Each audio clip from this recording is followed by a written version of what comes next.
না আমরা তো এদিক দিয়ে চলে যাবো। ও ওই আচ্ছা ঠিক আছে। দোস্ত এটা ধর। রফিকে বলি দিতে দোস্ত যাইতেছে। এটা ধর একটু ভিডিও আচ্ছা ঠিক আছে ঠিক আছে থ্যাংক ইউ। দোস্ত দাঁড়া দাঁড়া কথা করাই দিছে আমি। আচ্ছা আমি একটু আমি কি লাগতেছে? ভাই যাও না ভাই আপনার বিয়ের আজকে আপনার বিয়ে তা আপনি একটু মন্তব্য প্রকাশ করেন। মন্তব্য কেমন কোনো লাগছে? মতো বলতে পারতেছ না আমাকে। আমি কি লাগতেছে?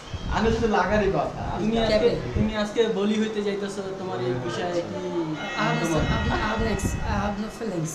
হ্যাঁ কেন সারি তুমি বলি হইতে যাচ্ছ, তুমি বুঝতে পারতেছো তুমি আজকের পর তোমার জীবনের স্বাধীনতা হারায় I don't ফেলবা। know actually. হ্যাঁ Yes, আমাদেরও ভুলে যেতে পারে। না ভুলে যায় যা কোনো সমস্যা ভুলে নেই। যায় না। ভুলে Yes, যায় so না right যা। now you can see who has come. তো এখন কি অবশেষে কি বুঝলাম? অবশ্যই সেটাই বুঝা গেলাম যে আসলে দাম্পত্য জীবন কেমন হবে জানি না, তবে সবাই দোয়া করেন। তবে আমার মার্কাটা যে বাস সেটা আমি বুঝতেছি, একটা করে বাস মার্কা বলে দিবেন, আশা করি পাস করবো ইনশাআল্লাহ। Thank you. ঠিক আছে ধন্যবাদ ধন্যবাদ ধন্যবাদ। সে তো ঠিক আছে ঠিক আছে।